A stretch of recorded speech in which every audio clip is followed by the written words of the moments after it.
Back in mid-July, I managed to get a ticket for a concert in Hong Kong. That single purchase set off a chain of other consumption choices, such as booking flights and hotels and planning a 5-day trip. At that time, I thought it simply as a fun break in the tuition-free week. But when I look back, I realized how many different parts of consumption make up the journey, from the cultural value of the concert itself to the everyday details of food, transport, and even my university work. Although the trip began with a concert ticket, the real journey started at the airport. I was still in class that Thursday afternoon, and I was at the boarding gate, rushing to complete and upload my work before departure at 9. Looking back, this shows that consumption is not just about leisure or travel. It also includes the way I consume education and information in my daily life. As a uni student, I always use digital platforms, library database. According to Gupta and colleagues, who compare students in different countries in 2023, higher education today increasingly positions students as consumers of knowledge. This description feels very real for me at the airport.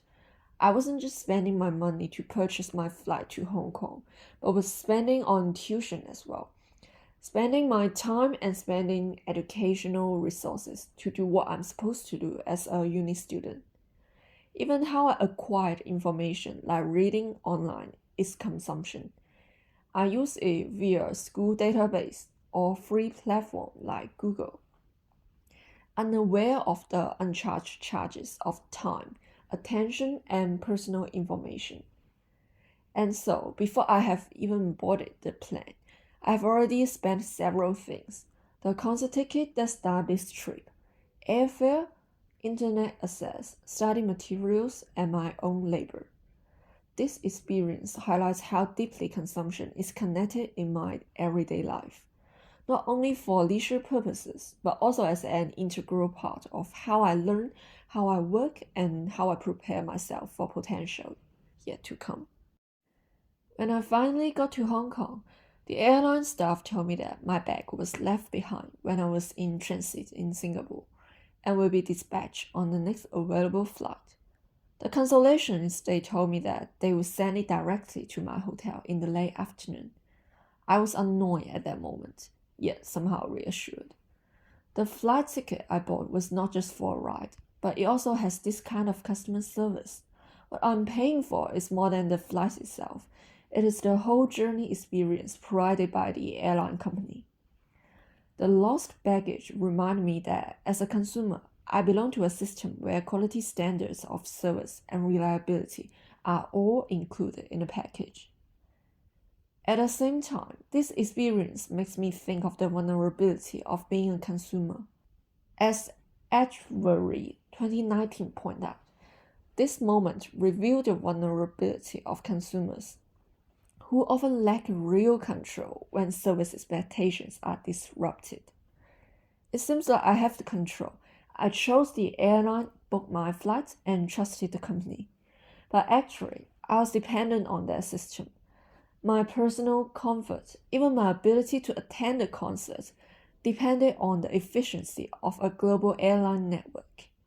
So consumption is not only about me spending money on a ticket. It is also about how my rights, my anxieties, and my satisfaction are negotiated through a service encounter. This small instance shows how travel consumption is deeply tied to trust, risk, and the invisible labor of others.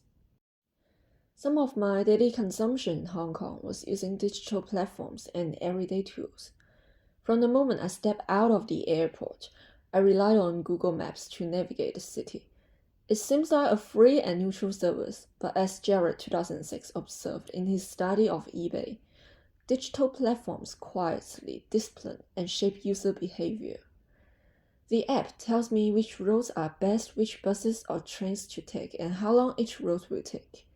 In other words, my experience was already being filtered and structured by the algorithm. Even something as simple as buying a drink was influenced by media and identity. When I was thirsty, I chose a bottle of tea drink endorsed by Terence Lam, my favorite artist.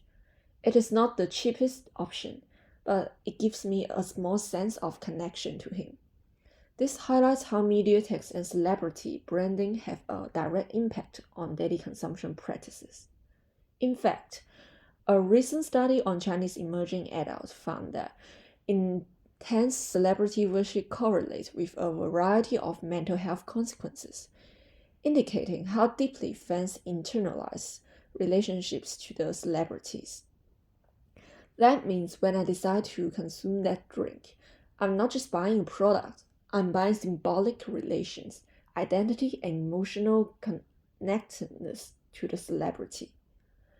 These examples shows that digital and everyday consumption is not only about convenience. It also demonstrates how platforms and media shape my behavior as a consumer, telling me where I go, what I choose, and even what goods I enjoy. The most important part of my trip definitely is my favorite singer's concert.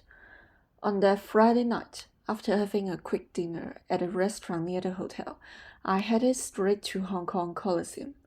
As I got to the Coliseum, I can feel the excitement vibe. Long lines of fans queuing for volunteers handing out free fan-made stuffs. The first thing is collecting my ticket. Even though I had bought it online a month earlier, holding the physical ticket in my hands feels symbolic. It isn't just a piece of paper or a purchase. It is a form of cultural capital that gave me access to a unique collective experience. What then amazed me was the concert fan culture. Outside the Coliseum, fans posted on Instagram stories about where they would be handing out banners, photo cards, or pins. I didn't pay for this, but they still feel like forms of consumption. I was taking part in the labor and creativity of those fans. As Williams 2020 mentions in his study of theme park merch, fan communities often blur the lines between producers and consumers. The free stuffs that I got is actually the result of someone else's time, money, and dedication. When the concert finally began, the atmosphere was electric. Thousands of people sang along, cheered, and waved light sticks. According to Lee 2012, tourism linked to cultural products like the Harry Potter franchise creates magical immersive experiences. That perfectly captures how I felt in that moment. I wasn't just listening to music, I was completely staying in a shared cultural space, consuming not only the performance, but also the energy and identity of being part of this audience. At the same time, I noticed this experience was carefully created by producers. Everything like ticketing system to merch stores and official light sticks is designed to make fan passion into economic value. The common sense way of thinking would be, I'm just enjoying a concert. But in fact, I was also being positioned as a consumer of music, of community. Walking out of the Coliseum late that night, tired but thrilled, I realized that the concert was the central act of consumption in my trip. It shapes not only what I did in Hong Kong, but also how I see myself as a fan, a participant, and a consumer within a cultural industry. After the concert, I had the rest of my trip to simply wander and enjoy the city. Every day I left the hotel with no plan at all. Just walking through the streets, following my instincts and stopping whenever it looked interesting. This street grazing means I ended up eating in small shops and stalls that I randomly walked past, which was a very different kind of consumption compared to the carefully planned concert experience. Here, I was letting the city itself guide me. One of the tastiest meals was at a traditional dim sum restaurant.